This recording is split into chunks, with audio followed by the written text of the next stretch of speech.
Bonjour, bienvenue de nouveau sur le site de Street Photography France pour cette seconde interview des photographes de rue que vous propose SPF. Et aujourd'hui, c'est une Nantaise qui nous arrive, du moins une Nantaise de domicile aujourd'hui. Elle s'appelle Blandine Antonietti. Bonjour Blandine. Bonjour Jean-Luc. On est en votre agréable compagnie ce lundi à Strasbourg, un lundi gris d'ailleurs qui se prête à la photographie. Ça me fait d'ailleurs penser que vos photographies sont exclusivement en noir et blanc. Exclusivement en noir et blanc, oui. Et pourquoi ce choix? Et ce pour deux raisons. La première, je dirais que c'est une question d'intemporalité. J'aime l'intemporalité que procure le noir et blanc en photo. L'idée que chacun peut se l'approprier dans le temps, en décider potentiellement quelle époque, quelle date. Souvent, il n'y a pas d'indice pour les dater. Et on dit, enfin, Elliot Erwitt, un photographe que j'aime beaucoup, a écrit la couleur est descriptive et le noir et blanc est interprétatif. Et je trouve effectivement que les photos en noir et blanc laissent beaucoup plus de place à l'interprétation et à l'appropriation des photos, des souvenirs, etc. Puisque vous citez Erwitt, il nous a quittés il n'y a pas très longtemps. Exactement. Comment une jeune femme, vous avez 26 ou 27 ans, c'est ça? 26 ans. 26 ans. Comment une jeune femme comme vous arrive à Erwitt comme ça? Je pense qu'un peu dans tous les arts, il y a des figures un peu de référence. Elliot Erwitt, par son travail, à dire que j'essaye de me rapprocher un petit peu de ce qu'il fait parce qu'il m'inspire beaucoup, comme Doano a pu m'inspirer sur plein d'aspects ou comme Viviane Meyer sur d'autres. On en arrive à, parce que mine de rien, en photo on en parle moins en ce moment, pour plein de raisons qu'on connaît, je pense, les nouvelles technologies, il y a beaucoup de choses qui font qu'on a peut-être moins de références. Et donc quand on en a, ça va être soit similaire, soit un peu, on va les partager. Et donc il y a des grandes figures, je trouve. Moi, ça sera vraiment Doano. Elliot Erwitt, je l'ai découvert un peu plus tard. Et j'ai eu l'occasion de retourner à des expositions en hommage suite à son décès. Et c'est toujours la même émotion qui me procure que moi je cherche à procurer. Donc à partir de là, je pense qu'on partage quelque chose.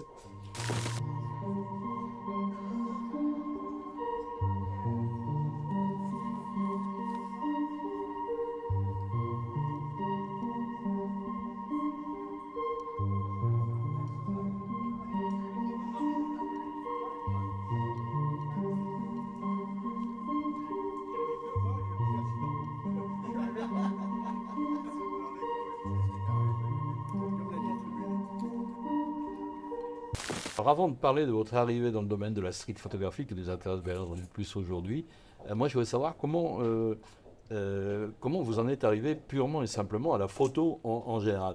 Vous avez 26 ans, c'est-à-dire que si je fais un compte à rebours, je m'aperçois que vous êtes né à peu près en même temps que sont arrivés les premiers appareils numériques grand public, qui étaient évidemment les dinosaures par rapport à la production d'aujourd'hui. Hein. C'est des appareils très, très sommaires, mais qui cependant avaient trouvé leur place dans le public. Ils ont permis d'ailleurs de relancer un certain intérêt pour la photo. Il faut le dire avant, qui s'évanouissait un petit peu à cause de la pratique. Les pellicules, c'était long, etc. Et ça n'attirait pas trop les jeunes. Du coup, beaucoup de jeunes sont arrivés à ça. Vous êtes nés en même temps que tout ça. Donc vous baignez dans le numérique depuis que vous êtes né. C'est vrai. Et j'ai toujours eu des parents qui ont eu en fait des numériques, parce qu'évidemment, comme vous le dites, je suis née avec.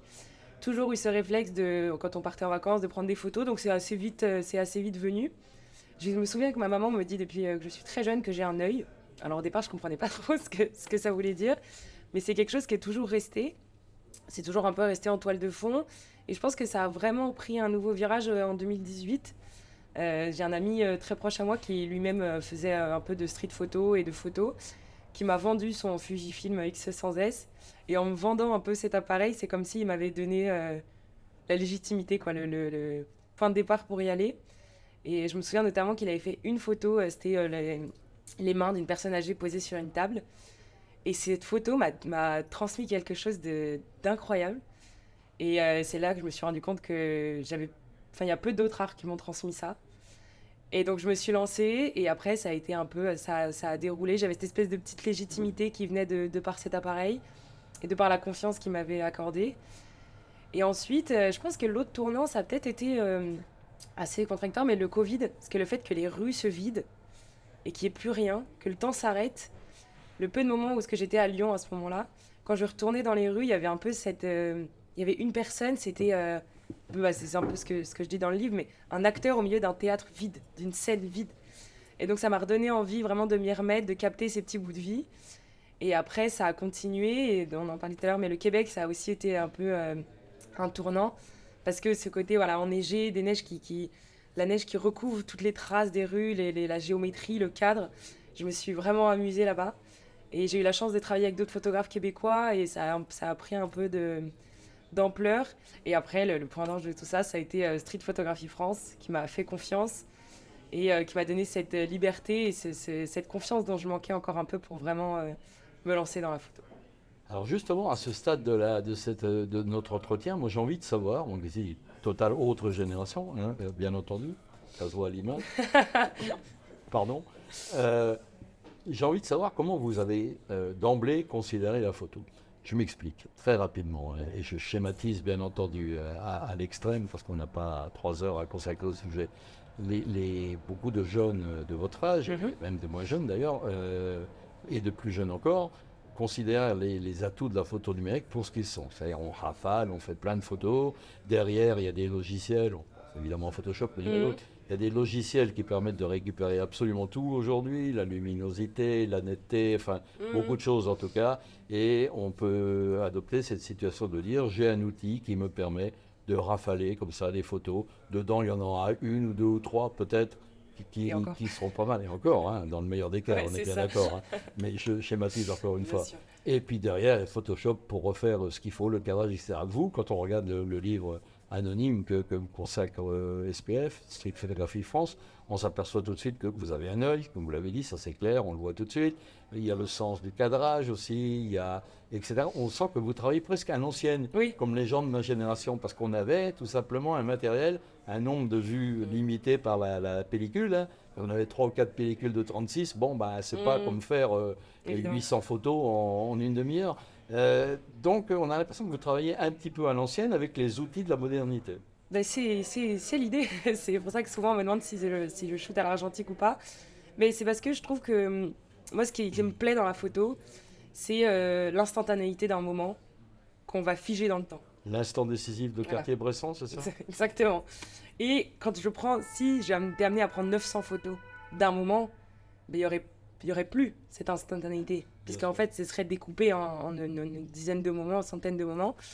Donc je préfère choisir le moment, le prendre. Et si je loupe mon moment, eh ben, il restera dans le cours du temps et il n'apparaîtra pas dans ma pellicule et c'est pas grave. Mais je préfère en prendre une et que ça se fige et qu'il existe pour toujours, alors que peut-être il serait resté juste un moment fortuite qui passe comme ça. Et vous êtes bien dans l'essence même de la photo, cet art qui a été créé il y a maintenant plus d'un siècle, etc. Vous êtes dans l'essence même de la photo. Ouais, en tout cas, c'est ce pourquoi je le fais et c'est ce en quoi je crois. Après, il y a plein d'autres façons de le faire, mais c'est ce que je dis, et après, c'est ce que j'aime dans la photographie urbaine, mais c'est de faire d'un moment qui est en fait un peu banal, basique, simple, tout d'un coup un souvenir capturé et qui restera pour toujours et qui devient un vrai moment particulier, quoi. C'est ce que je dis, j'aime bien faire un peu le parallèle avec comme si la rue était un théâtre et que chaque anonyme était un acteur et qu'il n'a pas conscience d'être acteur. Et en prenant la photo, encore une fois, on fiche ce moment, quoi. Et je trouve ça que chaque petit bout de rue, chaque petit bout de ville devient un décor à part entière d'une petite scène de vie qui, au milieu de plein d'autres, paraît... qui paraît, c'est ça, banal, et en fait devient un vrai moment, un vrai souvenir.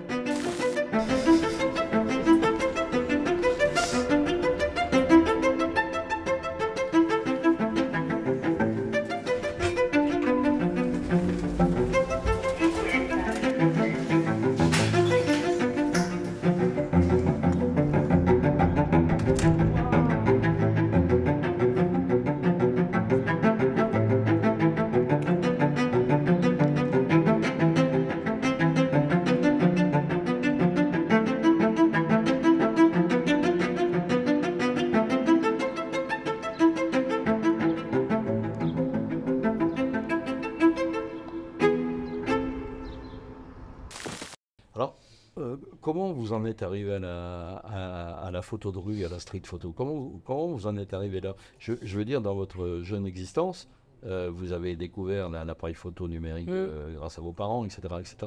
Mais à partir de bon, quand est-ce que vous êtes arrivé à cette idée que la street photographie, la photographie de rue allait devenir votre activité principale, en tout cas quelque chose de majeur qui convenait de travailler encore? Quand est-ce que vous avez eu cette certitude-là? Mais je crois que c'est arrivé assez tôt parce que j'ai découvert assez tôt Douaneau et ça m'a procuré quelque chose d'absolument fou que j'ai jamais retrouvé avec d'autres sortes de photos. À un moment donné, quand je voyageais, j'essayais de faire des photos de bâtiments parce que c'est géométrique et on le voit un peu dans les photos, mais j'aime quand même l'aspect géométrique. Mais il se passait rien. Et en fait, attention, ça va être un peu. Mais j'adore les gens, j'adore l'être humain. Je pense que je suis assez humaniste et j'y crois. Et donc, c'est assez vite venu le côté prendre les gens. Je veux qu'il y ait des gens, je veux qu'il y ait de la vie, je veux qu'il y ait des histoires. Et ça m'a forcé à regarder pour de vrai autour de moi. La rue, ça reste sa définition même, ça reste du passage. C'est un endroit où les gens passent. On a tendance à pas regarder autour de nous. Ou alors regarder là où on va, mais pas par où on passe. Et en fait, ce que j'aime dans la photographie urbaine, c'est que ça oblige à regarder autour de nous tout le temps. C'est-à-dire que quand je pars pour me faire une session dans la rue, déjà, je marche plus lentement que d'habitude. Je prends le temps de regarder. Je suis à l'affût, en fait. C'est un peu comme une chasse, je trouve. Et ça m'oblige à regarder les gens qui m'entourent. Ce qu'on fait, peut-être, je trouve, un peu moins. Ou, enfin, je sais pas si on le faisait plus avant, mais qu'on fait peu. De vraiment s'intéresser aux gens qui nous entourent, même si on les connaît pas. Je vais vous forcer à vous introspecter encore vraiment un peu plus, mais je sens que vous en êtes parfaitement capable. Quel est le regard, la nature précise du regard que vous exercez quand vous êtes en chasse dans la rue, comme vous le dites très, très joliment et très justement à l'instant? Est-ce que vous avez un regard prédéterminé, c'est-à-dire qu'une situation, un décor, un éclairage, je ne sais pas moi, un mobilier urbain, enfin peu importe, vous permet de dire, tiens, il va se passer forcément quelque chose dans ce sens-là, je me mets aux aguets, j'attends l'instant décisif pour cliquer. Ou alors, est-ce que vous êtes en situation complètement open, à vous laisser surprendre par tout ce que la rue procure et quand on est dans cette situation-là, il y a des millions de choses qui se passent sous nos yeux. Qu'est-ce que vous employez? Peut-être que vous faites les deux d'ailleurs. C'est ce que j'allais vous répondre, je fais les deux. Il y a vraiment des moments où je sens que le cadre est bon. C'est-à-dire qu'un escalier, un pont, un contraste où je sais qu'il me suffit un peu de à peu près n'importe qui exerce pas forcément. De la patience, donc. Et en fait, ça, c'est la technique Cartier-Bresson. Ouais. Il repérait ses cadres, ses endroits, ses éclairages. Il revenait plusieurs fois, plusieurs jours, juste pour placer le cadre. Et quand il avait la bonne chose, selon lui, en tout cas, là, il attendait que quelqu'un passe et donne de la vie dans cet endroit. Ça, c'est la technique Henri Cartier-Bresson. Ça, je le fais pas mal. Et c'est marrant parce qu'en fait, ça, la photo m'a appris à être patiente, qualité dont je suis absolument dénuée au quotidien. C'est-à-dire que vraiment, c'est... Et à être patiente et discrète. Parce qu'il faut être discret, il faut se fondre en fait un peu, je trouve, dans le paysage. Et ça, pareil, c'est vraiment deux qualités qui m'étaient un peu inconnues et que la photo m'aide à développer. Donc il y a ce côté-là, et il y a aussi le côté toujours se laisser surprendre parce que les gens peuvent nous offrir. Et parfois, j'ai pas mon appareil photo, mais je les vois dans ma tête quand même. C'est ça. C'est ce que je voulais vous faire développer parce que j'étais à peu près certain, sans trop vous connaître, que vous pratiquez ça, parce que tous les vrais photographes de rue, ils ont ce truc en eux. Il y a quelque chose, ne pensez-vous pas qu'il y a quelque chose de profondément jouissif au plein sens du terme, d'être dans cette situation-là, d'être dans cette ouverture-là? Complètement. En fait, c'est une liberté qui est dingue. Je sais pas, je saurais peut-être pas mettre les mots dessus parce que c'est quelque chose que on ressent tous en tant que photographe ou en tant qu'artiste de manière plus générale, mais un sentiment de liberté qui est incroyable de par notre façon d'interpréter la vie, de se l'approprier. Mais encore hier, j'étais sur une terrasse et je voyais les gens passer et dans ma tête, je voyais plein de photos, plein de beaux moments qui géographiquement, géométriquement donnaient quelque chose de fort ou des regards ou des échanges ou des gens qui se saluent, qui se séparent et je trouve que c'est fou. Ça me procure une émotion assez dingue. Et c'est un peu comme une petite fourmilière où il se passe toujours plein de choses partout. Et qui ne s'arrête jamais, à part pendant la période de Covid. Il y a quelque chose qui est qu'on ressent aussi chez vous. Peut-être que je me trompe d'ailleurs. Si je me trompe, n'hésitez pas à me le dire, ça sera intéressant. Je le dirais. Mais c'est la gratuité du geste. Pour le plaisir de l'art, pour le plaisir de produire, entre guillemets, des choses artistiques et qui mettent en valeur tel ou tel moment, tel ou tel geste. Ça, c'est l'école Viviane Meyer aussi. Ouais. Viviane Meyer, que vous citiez tout à l'heure, dont on connaît aujourd'hui largement l'histoire, c'est vraiment quelqu'un qui a fait de la photo pour le plaisir de faire de la photo. Et ça va même au-delà, puisque des centaines et des centaines de rolls, de pellicules, de rouleaux non développés encore, existent dans son œuvre. C'est-à-dire qu'elle, non seulement elle faisait ça pour le plaisir de l'art, le plaisir du clic, mais elle n'avait même pas développé toute sa production. Et on va, dans les années qui viennent, la découvrir peu à peu, puisque des fondations s'en emparent aujourd'hui et vont nous livrer ça au fil du temps, parce qu'il y en a des milliers de photos. C'est un peu votre école, le plaisir gratuit, quoi. Le plaisir gratuit.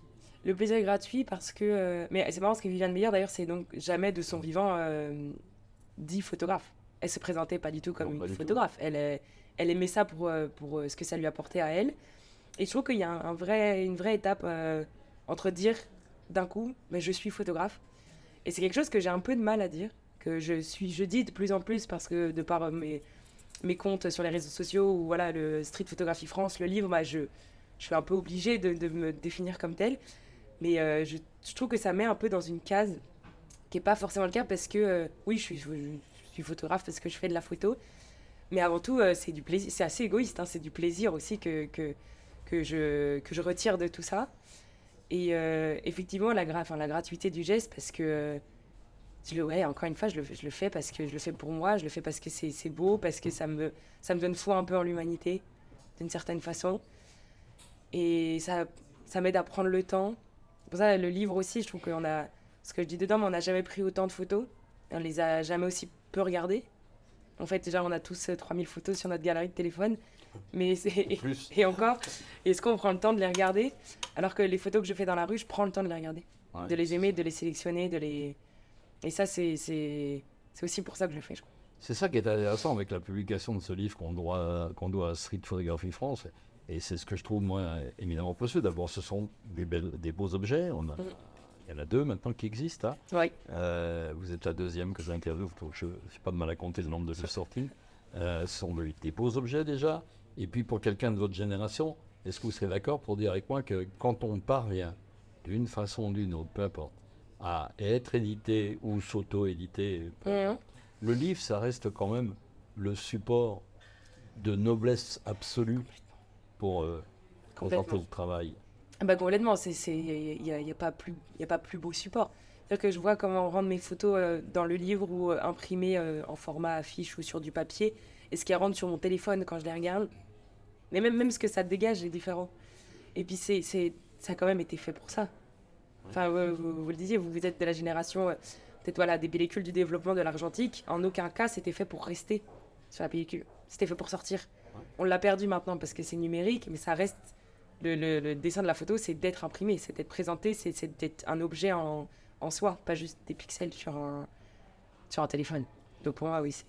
Et ces jeunes de votre génération, et des moins jeunes d'ailleurs, je peux en faire partie aussi, moi-même, qui font des photos, des milliers de photos, des centaines, des milliers de photos comme ça, qui les stockent, soit sur l'appareil photo, le smartphone, je veux dire, soit sur un réflexe, peu importe, et sur un ordi au final, et qui finalement ne les regardent que très peu, ne prennent pas le soin de sélectionner, et même la plupart d'entre nous, moi y compris, on n'arrive même pas à prendre le temps même de mettre à la poubelle tout ce qui... Oui, c'est ça. Voilà, à faire de la place. C'est quand même une pratique de mécanique productiviste de la photo qui c'est pas très... Bah, c'est la masse, hein. C'est toujours pareil, il y a toujours, je trouve, ce concept de masse, de perte de masse, de photos perdues au milieu d'une masse d'autres photos. L'accumulation, quoi. Ouais. Et puis c'est vrai parce qu'il y a parce que j'ai grandi donc avec Instagram, les réseaux sociaux, etc. Et avant, j'avais un peu ce réflexe, comme beaucoup de gens, de faire des photos, des stories, et de partager tout de suite, machin, sans vraiment les regarder. Et depuis que j'ai arrêté de faire ça, bah, j'aime plus mes photos. Parce que je les regarde, je les apprécie, je les partage peut-être d'une façon différente à ma famille, à mes amis, mais... Donc je prends le temps de choisir la photo que je veux envoyer. Je l'envoie, je la regarde, je sais pourquoi je l'envoie. Et en plus, je trouve qu'assez souvent, quand on prend en photo quelque chose et qu'on fait 10 photos, c'est toujours la première la meilleure. Donc pourquoi en faire 10 alors qu'on peut garder que la première? Donc c'est ce que j'essaye de faire. Et de prendre le temps, là, d'essayer de plus prendre avec mon appareil photo que mon téléphone, parce que ça m'oblige à les regarder. Et puis parfois, juste de profiter du moment. Ça, c'est dur aussi. De profiter du moment sans devoir prendre de photos. Ça, c'est encore un autre sujet. Comment vous avez choisi les photos de ce livre anonyme? Il y en a 60 et quelques, hein, Ouais, je crois, 65, c'est ça. Vous avez une production qui va bien au-delà, mais comment vous les avez Oh là choisis? là. Est-ce que ça a été une prise de tête ou... Un peu. Un peu, parce que c'est comme choisir parmi ses enfants. Un petit peu, mais j'en ai toujours eu qui me parlaient un peu plus quand même, de par soit les moments auxquels je les ai pris ou voilà. Et ce qui est particulier dans ce livre aussi, c'est que j'ai aussi laissé le choix à mes proches. Parce qu'en fait, on va dire un tiers est légendé par moi-même, un tiers n'est pas légendé pour laisser une libre interprétation. Et le reste a été, j'ai demandé à mes proches de choisir une photo qu'ils aimaient, justement parce que j'avais envie de savoir. J'avais envie de savoir, eux, lesquels. Parce que je me rends compte que souvent, moi, celle que je préfère, c'est pas du tout celle que préfèrent les gens, et inversement. Et donc, il y en a aussi pas mal de photos qui ont été choisies par mes proches et que eux ont commenté. Et donc, je les ai vues dans leurs mots. Et ça m'a appris aussi à peut-être plus aimer, même si je les aime toutes, mais à réaimer des photos que j'aimais moins, ou à les aimer parce que dégageaient d'autres sensations que moi, j'avais peut-être pas. Et c'est ça que j'adore aussi.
Est-ce que certaines de ces légendes, qui, je le précise pour les avoir lues toutes, sont disparates, parce qu'il y a plein de personnages, d'intervenants, mais elles sont toutes empreintes d'une lecture de l'image, d'une sensibilité particulière. Est-ce que certaines de ces légendes vous ont surpris? Bon. Oui, oui, surpris parce que je sais que c'est pas un exercice évident. J'ai demandé à un panel de gens dont c'est pas forcément voilà, où ils sont pas accoutumés de cet exercice et j'ai été surpris de voir parfois la poésie qui pouvait être mise dans des légendes de par des gens bon, je sais pas, que je me disais pas qu'ils allaient partir, mais je pensais que ça allait être plus descriptif justement. Oui, Et encore une fois, on l'a prouvé, le noir et blanc est interprétatif. voilà, c'est ça. On l'a prouvé vraiment juste avec cet On exercice-là. en revient à ce qu'Hervé disait Exactement. sur cette question dont on parlait dès le début. Pour terminer, quels sont vos projets? Alors maintenant, résumons-nous. Vous pratiquez le street art de façon régulière. Maintenant, c'est votre pied, vous faites votre pied avec ça. Vous allez sans doute me dire que vous avez encore, et c'est vrai, sûrement plein de choses à produire, à apprendre, etc. Tout simplement parce que on peut vivre jusqu'à 200 ans. Le champ d'exploration est infini. Ça, c'est une banalité que de ma part que de dire ça. Mais vous avez peut-être d'autres projets, parce que les gens ne sont pas monomaniaques, ils font souvent des choses... quels sont vos projets maintenant? Alors moi, dans l'idée, je veux toujours que la photo reste avec moi, mais je veux continuer mes projets plus professionnels. Et donc là, je pars au mois de septembre vivre à l'autre bout du monde, dans le Pacifique, sur les îles Tonga, pour travailler dans le cadre de la diplomatie culturelle dans une alliance française. Et c'est marrant parce qu'en fait, j'ai toujours réussi à lier la photo avec mes projets professionnels. Et j'aimerais, si c'est possible et si l'occasion se présente, et j'espère, travailler sur un livre qui sera consacré à cette expérience au Tonga. Parce que je pense qu'il y a... Alors, les Tonga, on résume vite fait pour les gens qui nous écoutent et qui ne sont pas forcément férus de géographie planétaire. Ce sont des petites îles confettis perdues au fin fond du Pacifique. On les connaît surtout parce qu'elles ont des rugbymen d'exception qui sont bâtis comme des armoires à glace. Exactement. Ça, c'est impressionnant. Et puis, on les connaît aussi parce que ce sont parmi les terres les plus menacées par le réchauffement climatique. Parce qu'on dit que ce sont les premières terres qui vont être complètement submergées par ce qui nous attend. Et les gens qui vivent là-bas le savent depuis longtemps et alerte depuis longtemps à ce sujet. Exactement. Vous allez peut-être documenter ça? J'aimerais. J'aimerais parce que c'est vrai que nous, on en parle beaucoup tout le temps, tous les jours dans les médias du dérèglement climatique, des causes, etc. Mais nous, on les vit pas. En vrai, on est quand même super préservés de tout ça, à part le fait qu'il pleuve au mois de juin. On pense être super. Voilà. Mais comparé à, par exemple, aux Tongiens qui vivent de plein fouet la multitude des séismes, des cyclones, des risques de tsunamis qui n'ont jamais été aussi forts, bah ça n'a rien à voir. Et même j'ai eu l'occasion, quand je suis partie au Sénégal l'année dernière, dans le Ciné Saloum, dans le sud, d'aller dans un village de pêcheurs qui s'appelle Jiffer. Et d'ailleurs, il y a quelques photos dans le livre où j'en parle, où en fait, ils en sont à un stade où les vagues rentrent dans leur maison. Et ils font des digues en argile pour ne pas avoir à quitter leur village. Là, c'est pas pareil. On vit quand même pas la même chose, on vit pas les mêmes réalités. Et j'aimerais faire si ce livre sort, de faire en sorte que ce soit une sensibilisation à... Peut-être ça vous arrive pas à vous tout de suite, mais ça arrive à des gens, en partie à cause de nous, à cause de vous, à cause de notre façon de consommer, notre façon de vivre. Donc j'espère pouvoir lier mon projet professionnel avec un nouveau projet photographique qui sera en lien avec ça. Et dans le cadre du travail plus spécifiquement à l'Alliance française, développer peut-être un peu cet attrait pour la photographie auprès des jeunes, parce que je vais aussi donner des cours de français dans un internat de jeunes filles, donc il y a plein de choses qui vont se passer. Et organiser peut-être des petits exercices autour de la photo pour documenter aussi par l'intérieur et par le point de vue plus local les îles Tonga et tout ce qui s'y passe. Donc j'espère que ça va déboucher sur... Donc on est bien d'accord, et ce sera pour terminer ce que je voudrais souligner. Plus que jamais, l'outil street photographie sera au cœur de votre démarche. Il y aura peut-être un peu moins de street au Tonga, mais en tout cas, il y aura tout autant de photographies. Exactement. Ça sera des streets différents. Ça sera peut-être moins urbain, mais ça reste de la rue, ça reste de la vie différente. Et justement, ça va être plein d'autres nouvelles scénettes de théâtre que j'ai hâte de partager. Vous nous promettez de venir nous présenter le livre ici? Promis. D'accord. Bon voyage et bonne beaucoup. suite de vie avec la photographie de rue. Merci beaucoup. Merci à vous.